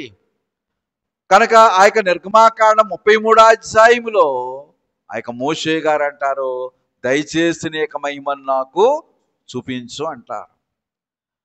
కనుక చూపించు అని ఆ యొక్క మోషే గారు అడిగితే దేవుడు చెప్పిన సమాధానం ఏంటి? నా ముఖము చూసిన ఏ నరుడు కూడా బ్రతకడం. మోషే గారు ముఖాన్ని చూపించమన్నారా? మహిమని చూపించమన్నారు. మహిమని చూపించమన్నారు. కానీ ఆయన చెప్పిన సమాధానం ఏంటంటే, నా ముఖము చూసిన ఏ నరుడు బ్రతకడు. అంటే ఈ మహిమ ఎక్కడుంది? ముఖములో ఉంది. ప్రియులరా, మొదట 40 దినాలు మోషే ఆ యొక్క ఉపవాసం చేశాడు, దేవునితో సహవాసం చేశాడు. కానీ మోషే యొక్క ముఖ చర్మం ప్రకాశించలేదు. కానీ తర్వాత 40 దినాలు ఉపవాసం చేయగా ఇప్పుడట మోషే యొక్క ముఖ చర్మం ఏమైందంటే ప్రకాశించింది. అంటే దేవునితో సహవాసం అనేది ఎక్కువగా మనం చేస్తే దేవుని యొక్క లక్షణాలు కూడా మనలోనికి వస్తాయి. కనుక ప్రియులరా, దైవ సంబంధమైనటువంటి లక్షణాలు మనలోనికి రావాలి అంటే దైవ సహవాసం అనేది మనం ఎక్కువగా చేయాలి. మా పూర్వీకులు దేవదాసయ్య గారు ఉండగానే మరి ఆ యొక్క బాప్తీసం అనేది తీసుకున్నారండి. మా అమ్మగారు మాట చెప్పేవారు ఏమనంటే, దైవజనులు దేవదాసయ్య గారి గదిలోనంట ఒక చిన్న బోర్డు ఉండేదట. ఆ బోర్డు మీద అటండి ఒక మాట రాయబడి ఉండేదట. ఏంటంటే, మానవ సహవాసం కన్నా దైవ సహవాసం నీకు ఎక్కువ కలదా? మానవ సహవాసం కన్నానంట దైవ సహవాసం మనకి ఎలా ఉండాలి? ఎక్కువగా ఉండాలి.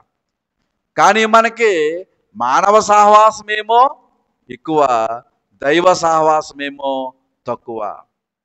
కానీ ప్రియులరా, దేవుని పిల్లలమై ఉన్నటువంటి మనము దైవ సహవాసం అనేది మనము కలిగి ఉండుట దేవుని యొక్క ఏర్పాటుని మనకి చూపిస్తూ ఉంది. కనుక ప్రియులరా, ఈ యొక్క మందిరము మనలను రెండవ రాకడకి సిద్ధపరిచేదై ఉంది. అయితే మందిరములో సంఘం ఉంది. ఈ సంఘములో సన్నిధి స్త్రీలు ఉంటారు. సర్వసాధారణంగా సన్నిధి స్త్రీలు ఎంతమంది ఉంటారు? 7 ఉంటారు. సంఘం ఎక్కువ, సన్ని స్త్రీలు ఎక్కువ. సంఘం ఎక్కువ, సన్ని స్త్రీలు తక్కువ మంది ఉంటారు. కానీ దైవజనులు చెప్పిన మాట ఏంటంటే, సన్ని స్త్రీలే కాదు, సన్నిధంట ఎవరైనా కానీ చెయ్యొచ్చు. కనుక మనం అనుకుంటాం సన్ని స్త్రీలే సన్నిధి చేస్తారు, మనం చెయ్యక్కర్లేదు అనుకుంటాము. కానీ ప్రియులరా, బైబిల్ మిషన్లో ఉన్న ప్రతి విశ్వాసి కూడా ఒక సన్నిధి పరుడై ఉండాలి అంట. కనుక ప్రియులరా, బైబిల్ మిషన్లో ఉన్న ప్రతి వారు కూడా ఒక సన్నిధి పరుల వలె ఉండాలి. కనుక సన్నిధి అనేది మనలను షకీనా మేఘం ఎక్కించేది. కనుక సన్నిధి చెయ్యకపోతే వారు బైబిల్ మిషన్ వారు కాదు అన్నారు తండ్రి గారు. కనుక ప్రియులరా, సన్నిధి అనుభవం అనేది చాలా ఉన్నతమైనటువంటి ఏర్పాటును మనకి చూపిస్తూ ఉంది. కనుక దావీదు బాల్యము నుంచి కూడా దైవ సన్నిధి అనుభవము కలిగినటువంటి వాడు. ప్రియులరా, సన్నిధి అనుభవము మన బ్రతుకులో ఒక భాగంగా ఉండాలి. కనుక సన్నిధి అనుభవము మనకి జీవితంలో ఒక ఏర్పాటు కలిగి ఉండాలి. కనుక ప్రియుల సన్నిధి పరులమై మనము దేవుని సంఘములో ఉండటం ఒక ఏర్పాటుగా పరిశుద్ధ గ్రంథం మనకి చూపిస్తూ ఉంది. కనుక తండ్రి గారు అన్నారు, సంఘములో చేదుండొచ్చు కానీ సన్నిధిలో చేదుండదు అన్నారు. ఆ యొక్క నిర్గమాకాండం 15వ అధ్యాయం చెప్తూ, ఆ యొక్క నిర్గమాకాండం 15వ అధ్యాయములో మారా అనే ఒక స్థలానికి వచ్చారు. మారా నీళ్ళు ఎలా ఉన్నాయి? చేదుగా ఉన్నాయి. కనుక చేదుగా ఉన్నటువంటి నీళ్లను ఒక చెట్టును చూపించి చేదు నీళ్లను ఎలా మార్చారంటే మధురమైన నీటిగా మార్చారు. కనుక ఆ విషయాన్ని చెబుతూ తండ్రి గారు అన్నారు, సంఘములో చేదుండొచ్చు కానీ సన్నిధిలో ఏముండదు, చేదుండదు. కనుక ప్రియులరా, సన్నిధి జీవితం అనేది ఒక గొప్ప ఏర్పాటుని మనకి చూపిస్తూ ఉంది. కనుక సన్నిధి జీవితం అనేది ప్రియులరా, దేవునితో మనకున్నటువంటి ఒక సహవాసాన్ని చూపిస్తూ ఉంది. దైవ సహవాసము మన బ్రతుకులో ఒక భాగం అయిపోవాలి. బైబిల్ గ్రంథంలో ఉన్న భక్తులందరూ కూడా ఏం కలిగి ఉన్నారంటే ఆ యొక్క సన్నిధి అనుభవం అనేది వారు కలిగి ఉన్నారు. కనుక ప్రియులరా, భక్తుల యొక్క జీవితాల్లో సన్నిధి అనుభవం మనం చూస్తూ ఉన్నాం. అలాగునే విశ్వాసులమై ఉన్నటువంటి మనము కూడా ప్రియుల యొక్క సన్నిధి అనుభవంలోనికి మనం వస్తేనే కానీ ఈ యొక్క సన్నిధి మనకి శ్రేష్టమైనటువంటి స్థితిని మనకి చూపిస్తూ ఉంది. కనుక సన్నిధి అనుభవం ద్వారా మనం ఒక అంతస్తును సంపాదించుకుంటాం. కనుక సన్నిధి అనుభవం ద్వారా మనకి గొప్ప అంతస్తు దేవుడు ఇచ్చేవారై ఉన్నారు. కనుక బైబిల్ మిషన్కి పునాది ఏంటంటే సన్నిధే పునాది. కనుక ప్రియులరా, నిజానికి ఈ సన్నిధి దేవలోకములో ఉండేది. ప్రియులరా, దేవలోకములు ఉండే ఆ సన్నిధినట దేవదాసయ్య గారు ఎక్కడికి దించారంటే భూలోకానికి దించారు. మన దైవజనులు దేవదాసయ్య గారు నిత్య సన్నిధి పరులు. ఆయనట నిత్యము కూడా ఏం చేసేవారు? సన్నిధి చేసేవారు. ప్రియులరా, ముందు జరగబోయేది ముందుగానే దేవుడు ఎవరికి తెలియజేస్తారంటే సన్నిధి పరులకు తెలియజేస్తారు. ముందేం జరగబోతుందో అంతా కూడా సన్నిధి పరులకు చెప్తారు. ప్రియులరా, దైవజనులు దేవదాసయ్య గారు గుంటూరులో ఉన్న కాలంలో తెనాల్లో నటో పాస్టర్ గారు ఉండేవారట. ఆయన బైబిల్ మిషన్ వారు కాదు, వేరే వారు. దేవదాసయ్య గారు అంటే అసలు కిట్టేది కాదంట, చాలా తిట్టుకుంటూ ఉండేవారంట. అయితే ఒకసారి ఆయన అనుకున్నాడట, అయ్యగారి దగ్గరికి వెళతాను, నేను అయ్యగారిని కొన్ని ప్రశ్నలు వేస్తాను, నా ప్రశ్నలకి సమాధానం చెప్తారో లేదో, సమాధానం చెప్పకపోతే అప్పుడు నేను చెప్తాను ఆయన పని అని. ప్రియులరా, ఇప్పుడైతే బ్యాగులు ఉంటున్నాయి కానీ పూర్వకాలము సంచులు ఉండేయండి. బైబిల్కి ఏముండి? సంచులుండి. ఆయన తెనాల నుండి ప్రయాణమై గుంటూరు వచ్చారట. ఈయనకి కంగారులో ఏం చేశాడంటే ఆ బైబిల్ సంచట బస్సులో మర్చిపోయి బేతేలు గృహానికి వచ్చేస్తున్నాడట. ఇంకా దగ్గరికి వచ్చేసి ఇంకా ఆ రోడ్డు మీద నుంచి బేతేలు గృహం లోపలికి ఇలా తిరిగాడట. వెంటనే దేవదాసయ్య గారు మనిషిని పంపారట. పంపి ఒక ఆయన ఇలా పంచి కొట్టుకొట్టుకు వస్తున్నాడు, ఎలాంటి రంగు చొక్కా వేసుకున్నాడు, ఆయన నా దగ్గరకు వస్తున్నాడో కనుక ఆయన సంచి బస్సులో మర్చిపోయాడు, ముందెళ్ళ సంచి తెచ్చుకోమానంటే తర్వాత నా దగ్గరకు వస్తాడన్నారట. ప్రియులు, ఈయన వచ్చే ఆడావిడిలో సంచి చూడటం లేదు కనుక దగ్గర ఉన్నటువంటి ఆయన ఆ మాట చెప్పడానికి వెళ్ళాడట. వెళ్ళగానే ఈయన ఇలా చూసుకున్నాడట, చేతిలో ఏమి లేదు, సంచి లేదు. ఓరి నాయనో, నేను సంచి మర్చిపోయిన సంగతి ఈయనకి ఎలా తెలిసింది అనుకుని గబగబా మరలా బస్ స్టాండ్కి వెళ్ళి, ఆ బస్సు ఇంకా కదలలేదటండి. అంటే అది తెనాలి నుంచి గుంటూరు వచ్చే బస్సు. ప్రియులరా, ఆయన తన సంచి తీసుకున్నాడో, సంచి తీసుకు ఎక్కడికి వచ్చాడంటే బేతేలు గృహంలో ఉన్న దైవజనులు దేవదాస్ అయ్యగారి దగ్గరికి వచ్చారట. వచ్చి అయ్యగారి దగ్గర నిలబడితే ఆయన ఎన్ని ప్రశ్నలు అయితే దైవజన్ని అడగాలి అని అనుకున్నారో అన్ని ప్రశ్నలు అయ్యగారు టకటక చెప్పేశారట. అసలు ప్రశ్న ఎవరు వెయ్యాలి? ఈయన వెయ్యాలి. కానీ అయ్యగారే ప్రశ్నలు చెప్పేశారట. ప్రశ్నలు చెప్పి జవాబులు కూడా ఎవరు చెప్పారట? ఆయనే చెప్పేశారట. ప్రశ్నలు ఆయనే చెప్పేశారు, జవాబులు. కనుక అప్పుడు వెంటనే ఆయన కాళ్ళ మీద పడిపోయాడట. కనుక నిన్ను గురించి నేను ఏదో అనుకున్నాను, కానీ నీలో ఇంత శక్తి ఉందా అని చెప్పేసి ప్రియుల వెంటనే ఆయన బైబిల్ మిషన్ మెంబర్గా మార్పు చెందారట. కనుక ప్రియులరా, కనుక విశ్వాసులమై ఉన్నటువంటి మనము సన్నిధి అనుభవము ద్వారా మనము సాధ్యము కానివి కూడా సన్నిధి ద్వారా ఏమవుతాయంటే సాధ్యమవుతాయి. కనుక ప్రియులరా, దేవుని యొక్క ఏర్పాటు బైబిల్ మిషన్లో ఉన్నటువంటి మనము సన్నిధి జీవితము ఒక ఏర్పాటు మనము కలిగి ఉండాలి. కనుక సంఘముగా ఉన్నటువంటి మనము సంఘము అనే ఏర్పాటులో నుంచి సన్నిధి అనే ఏర్పాటులోని కూడా మనం రావాలి. కనుక ప్రియులరా, సంఘమంతా సన్నిధి చేస్తే ఇంకా సంఘానికి తిరిగనేదే ఉండదంట. ప్రియులరా, ఇక సంఘానికి ఎదురనేదే ఉండదంట. కనుక ప్రియులరా, విశ్వాసులమై ఉన్నటువంటి మనము సన్నిధి జీవితం అనేది చాలా ప్రాముఖ్యమైనటువంటి ఏర్పాటుని చూపిస్తూ ఉంది.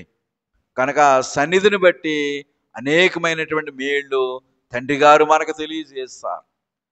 ప్రియులరా, సన్నిధిని బట్టి దేవునితో మనకి స్నేహం ఏర్పడుతుంది, సన్నిధిని బట్టి ఒక ధైర్యం ఉంటుంది. ప్రియులరా, సన్నిధిని బట్టి అనేకమైన ఆశీర్వాదాలు ఉంటాయి. చివరగా మనము రాకడ మేఘము ఎక్కాలి అంటే తప్పకుండా మనం ఏం కలిగి ఉండాలంటే సన్నిధి అనుభవం అనేది మనం కలిగి ఉండాలి.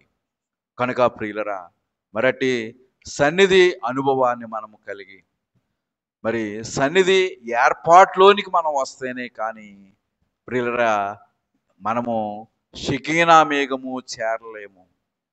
కనుక ప్రియుల షకీనా మేఘం మనం చేరలేము.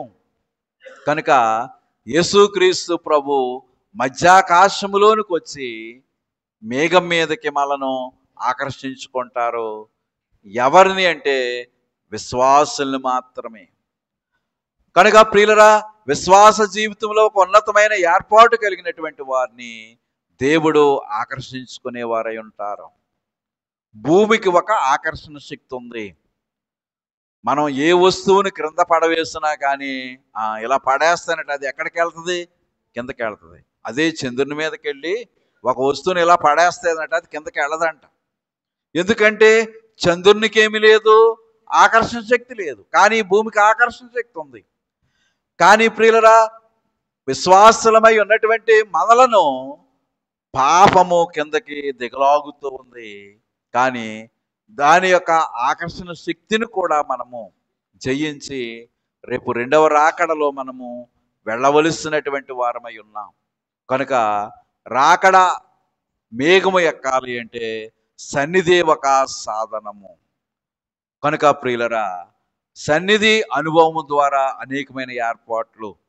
ప్రియులరా, మరి మా చిన్నతనంలో సుందరమ్మ గారు అని ఒక తల్లిగారు ఉండేవారండి. అనురాగరావయ్య గారి యొక్క తల్లిగారు ఆవిడ ఒక మాట చెప్పేవారు. యేసు ప్రభు ఎంత ఎత్తుంటారో, ఆయన రూపం ఎలా ఉంటుందో, ఆయన చేతి దండ ఎంతో నేను కొలిసి చెప్పగలను అనేది ఆవిడ. ఎందుకంటే ప్రభువుని చూసే అనుభవము సన్నిధిలో ఆమె సంపాదించుకుంది కనుక ఆ రీతిగా చెప్పగలిగింది. కనుక ప్రియులరా, సన్నిధి చేయటం మనము సాధ్యము కాదు అని అనుకుంటాం, కానీ ప్రయత్నిస్తేనట ఏది కూడా సాధ్యము అవ్వందలేదు, అన్నీ కూడా సాధ్యమే.